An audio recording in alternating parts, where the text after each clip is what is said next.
تقوی یعنی 3 چیزیں میں جمع کر دیتا ہوں. ایک تقوی، زہد، پاکیزگی، طہارت، تزکیہ، اور دوسرا علم، اور تیسرا حکمت. یہ تینوں چیزیں اکٹھی چلیں گی. امام سجاد علیہ السلام نے اپنے خطبے میں شام کے جو فرمایا نا 6 خوبیاں اللہ نے ہمیں دی ہیں، 6 صفتیں، اس میں یہی فرمایا تھا کہ ہمارا یہ طریقہ ہے کہ ہمارے علم بھی ہے، ہمارے پاس علم بھی ہے، ہم حکمت بھی رکھتے ہیں، ہم جو ہے متقیوں کے امام بھی ہیں. لہذا پتہ یہ چلا کہ یہ طریقہ ہے اس کا. اب میں اسی مثال دیتا ہوں. اگر کسی کے پاس تزکیہ اور تقوی اور پرہیزگاری نہ ہو تو وہ قرآن کو یوز کرے گا، دنیا کو لوٹے گا، مشکلات ایجاد کرے گا، اور چلاک اور مکار اور شیطان کا چیلا بن جائے گا. اگر کسی کے پاس تقوی ہو لیکن علم نہ ہو، وہ آپ کو غلط ڈائریکشن میں لے جائے گا. آپ کہیں گے متقی ہے، پرہیزگار ہے، لیکن اس کو پتہ نہیں ہے. اور تیسری چیز حکمت، کہ کون سی بات کہاں کرنی ہے، کب. البتہ حکمت کا دائرہ بڑا وسیع ہے. میں ایک مثال دے رہا ہوں بینک کی. مثلا بینک میں کسی نے مینیجر رکھنا ہے کسی کو، تو وہ کہے گا کہ یہ مخلص بھی ہونا چاہیے، یہ تعلیم میں بھی پورا ہونا چاہیے، اور یہ حالات کے مطابق بھی عمل کر سکتا ہوں، حکیم بھی ہونا چاہیے، حکمت والا بھی ہونا چاہیے. لہذا حضرت حجت یہ تینوں کوالٹیاں ہم سے چاہتے ہیں کہ ہم تھوڑا سا پڑھ جاتے ہیں، متکبر ہو جاتے ہیں، تھوڑا سا ہم نمازیں پڑھنا شروع کرتے ہیں، متقی ہمارے محراب آ جائے تو ہم کہتے ہیں اس کو کیا پتا ہے، یہ کیا ہے. یہ چیزیں معاشرے میں موجود ہیں اس وقت. لہذا ہمیں ان تینوں کا گراف بنانا ہے، تقوی، زہد کا، علم کا اور حکمت کا. ان تینوں چیزوں کو ہم نے گراف کے ساتھ اوپر لے کے جانا ہے، اور یہی منشور ہے حضرت حجت سلام اللہ علیہ. تقوی اور زہد اور تزکیہ تربیت ہے، صفائی ہے. تعلیم اس کے قد کو بلند کرے گی، اس کی اپروچ، اس کی عقل، اس کے شعور کو بلند کرے گی. اور حکمت اس کو دنیا میں چلنے کا طریقہ بتائے گی کہ کب چلنا، کیسے چلنا. حکمت نہ ہو تو ذلیل ہو جائے گا سب کچھ رکھتے ہوئے، تقوی نہ ہو تو شیطان بن جائے گا، اگر علم نہ ہو تو لوگوں کو اوندے منہ گرا دے گا. جہاں یہ تینوں چیزوں کو ہم نے بیلنس کر کے چلانا ہے. یہی استقبال حضرت حجت ہے.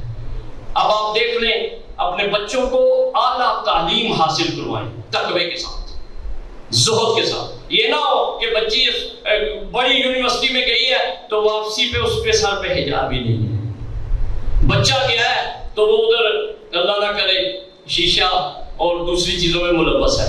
میں چھوٹی چھوٹی باتیں، زیادہ وہ باتیں کیونکہ ممبر کے وہ بیان نہیں جو یونیورسٹیز میں اور کالجز میں ہو رہا ہے، آپ مجھ سے بہتر جانتے ہیں. اور حکمت یہ ہے کہ جہاں مرضی جو مرضی بات کہہ دی، اڑا کے رکھ دیا، تو وہ بھی کیا کہہ دے گی، لوگوں میں اختلاف کا باعث بنے گا. لہٰذا ہمیں اس کو جمع کرنا ہے. اس سے زیادہ میں آپ کو تنگ نہیں کروں گا.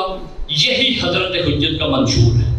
اسی سے سیاست ان کی چلے گی، اسی سے اقتصاد ان کا چلے گا، اسی سے جو ہے نظام ان کا چلے گا مکمل طور پر. یہی ان کا طریقہ ہے، کیونکہ رسول اللہ کو اللہ نے حکم دیا ہے. سورہ مبارکہ جمعہ کی پہلی دوسری آیات میں یہی طریقہ ہے. یہ دیکھ لیں ایک روایت، اور آپ کی رحمت تمام. حضرت کی میں نے ایک روایت پڑھی کہ حضرت کا نام قائم کیوں ہے، اور سوال کیا کسی نے معصوم سے، غالباً امام صادق علیہ السلام سے. اللہم صلی علی محمد. آپ تو سب قائم ہیں، آپ سب قیام والے ہیں، تو حضرت کا لقب مخصوص کیوں ہے قیام کے لیے، وجہ کیا ہے اس کی؟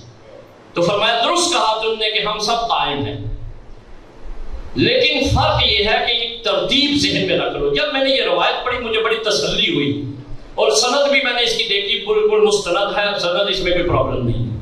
فرمایا جب ترتیب اس طرح ہو جائے، بس آخری جملے میری گفتگو کے، محمد، علی اور حسن جب بھی ترتیب آ جائے تو اس وقت قیام آئے گا چوتھے نمبر پہ. کیا آئے گا؟ قیام آئے گا. حضرت محمد مصطفیٰ، علی مرتضیٰ اور امام حسن سلام اللہ علیہم، اور فوراً بعد قیام آ گیا حسین ابن علی. اور پھر اگلی ترتیب دیکھ لیں، محمد تقی آئیں گے، علی النقی آئیں گے، حسن عسکری آئیں گے. امام فرماتے ہیں پھر قیام آ جائے گا. اللہ تعالیٰ ہمیں قائم پیچھے قائم رہنے کی توفیق عطا فرمائے اور ہمیں مخلص ہو کے حضرت حجت کی معرفت اور حضرت حجت کی سیرت طیبہ پہ عمل کرنے کی توفیق عنایت فرمائے۔ حضرت کے صدقے میں ہماری اس محفل کو، ان کی محفل، بزرگ علماء، ڈاکٹر صاحب، سارے دوست احباب جتنے موجود ہیں، سب کا آنا یہاں منظور فرمائے۔ اللہم صلی علی محمد و آل محمد۔ ماشاءاللہ جی، بہت خوبصورت اور سادہ انداز سے جناب ڈاکٹر علامہ امجد علی جعفری صاحب ہمیں تقویٰ، زہد اور حکمت جو کہ منشور ہے امام زمانہ جل اللہ تعالیٰ فرج و شریف، اس کے متعلق بتا رہے ہیں۔ امید ہے آپ اس محفل سے نہ صرف جسمانی بلکہ روحانی غذا بھی ساتھ لے کے جائیں گے اور اس پر عمل کر کے ہم اپنے وقت کے امام زمانہ جل اللہ تعالیٰ فرج و شریف کے مزید قریب ہونے کی کوشش بھی کریں گے۔ بہت شکریہ ڈاکٹر صاحب۔